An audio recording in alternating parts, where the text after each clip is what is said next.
Magandang araw sa ating lahat. At saan man sulok kayo ng Pinas naroroon, ating muli po ang pagpapala para sa araw na ito. At ang makatang tambay pong muli ng tanging puhunan mga logic ng buhay. At siyempre pagkatapos mong i-subscribe, panuorin mo naman para malaman mo kung ano ang meron kay makatang tambay. Okay. Sa pagkatanda ko, mga 8 hearing na ang naisagawa ng Kamara. Yung quadcom nila na ginawa para imbestigahan ang EJK, Pogo, at war on drugs ng nakaraang administrasyon kay dating Pangulong Duterte. At dahil tila wala nga itong nakatakdang o pagtatapos, kahit kumbaga meron na rin naman silang napatunayan, at kaya nga itong mga kanilang iniimbestiga dito may mga isinampa na ng kaso. At kaya nga't madalas na kung tinatanong nila hindi sila sinasagot ng tuwiran, at dahil nga sabi nga parating isinasagot I invoke my rights against self-incrimination. Dito nga nanggigigil tong 4 na chairman ito. Ito kasi 4 na committee na pinag-isa. Kaya nga quadcom. Kumbaga gigil na gigil, galit na galit. Kung sino man yung gusto nitong pahiyain at imbestigahan. Kumbaga isang salpukan, naroon na lahat yung mga bagay na kinalap nila, na mga ebidensya para doon sa iniimbestigahan nila ngayon.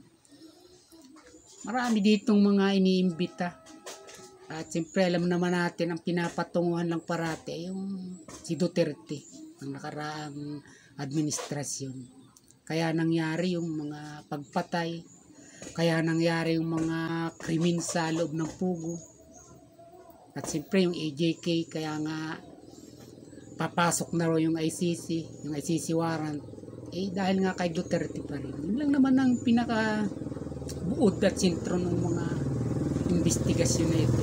Pero dahil matagal na nga akong nanunood dito, mapasinado man yan at dito nga sa Kongreso, yung napapansin ko lamang dito, gusto nila parating patunayan yung pagka-involve ni dating Mayor Bambansia Alice Go sa Pogo, sa mga illegal na activities na nangyayari sa loob nito.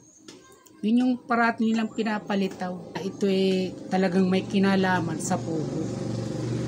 At siyempre dami na rin natin ng papanood ng mga pagtatanong nila. Hindi nagbabago yung kanilang object na yun. Na isintro kay Alice Go, kay Harry Roque, ang pag-iimbestiga para sa Pogo, yung mga illegal dito. Ang napapansin ko lang dito, bakit hindi nila mapatunayan o bigyan din sa investigasyon ito kung sino talaga yung may-ari o nagpapatakbo ng Pogo? Dahil malinaw naman sa mga pagtatanong nila at mga investigasyon sa Senado man yan at sa Kamara. Si Alice Go, siya lang yung nagbinta nung lupa na yun na pinagtayuan ng Pogo. Ibig sabihin, hindi kay Alice Go yung mga struktura, mga buildings na itinayo doon. Ang kanya yung lupa. Gaya ng nasabi ko, hindi nila napapasadaan o binibigyan din kung sino yung may-ari noon, kung sino yung nagpapatakbo noon, kung sino yung nag-uutos doon. O wala mang pangalang tukuyin na mismong isang individual. Kumpanya man lang na siyang tutukuyin para humingi ng lisensya nga sa pagkor. Dapat yun ang lagi nilang binibigyan din sa hinaba-haba ng investigasyon nila. Kung sino yung may-ari nun. Hindi yung pagkasangkot lamang o pagka-involve ni Alice Go sa Pogo o sa mga illegal na activities na ibinibinta nga nila rito. Hindi ba? Kasi yun ang nakikita ko rito sa bawat pagdinig na napakahaba na rin naman. Wala silang matukoy kung sino yung may-ari nung, kung sino yung bumili ng lupa na yun, kung sino nagpatayo ng mga buildings na yun.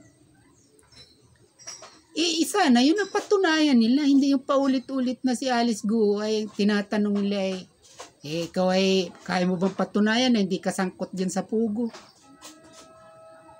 Kaya mo bang patunayan na ikaw nga totoong Pilipino? Mga ganun yung tanong. O, pagpalagay na may mga bagay silang napatunayan. O, Chinese nga ito, hindi ito totoong tunay na Pilipino. Kasi parating nakasintur sila. Kay Harry Roque. Doon sa Lucky South 99, umano si dating spokesman Harry Roque ang lumalakad sa pagkur para ito magkaroon ng lisensya. Naroon lagi sila nakatuon. At kay Alice Guo, kung paano nga ito madidiin, nakasangkot doon. Pero yung may-ari talaga, tunay na may-ari, yun ang hindi nila mapalabas at hindi yun ang mabigyan ng diin sa kanilang pag-iimbestiga. Palagay nang siyempre kung talagang kadawit si Alice Guo doon o si Harry Roque, mas mabigat yung magiging dapat na pagkakasala kung mayroon man mismong may-ari. At saka isa pa dito yung magsasabi kung involved ng kasabot talaga ito si dating Mayor Bamban, Alice Guo at si Harry Roque. Dito lang sila parating naglalaro. Ang mga pagtatanong doon parating umiikot yung kanilang mga pag-iimbestiga kay Alice Guo at kay Harry Roque. Mapapansin natin na meron lang sila ritong gustong pag-ubusan ng oras at panahon na para ipanggulo sa isipan ng bawat Pilipino. Kumbaga parang wala naman talagang tunguhin na in aids of legislation. Wala namang ganun tayong nakikita na yun talaga yung kanilang gustong gawin. Kaya sila nag-iimbestiga. Saan ka ba naman makakakita ng in aids of legislation? Tinatanong, kayo ba may relasyon na? Ikalugay. Kumbaga mga marites yung pinapalitaw nila rito na anong batas ang malilikha mo rito? O anong mga amendments ang pwede mong gawin kung may dati mang batas na gusto mong baguhin? O maaari mong maamindahan sa mga ganitong klase ng mga pagtatanong.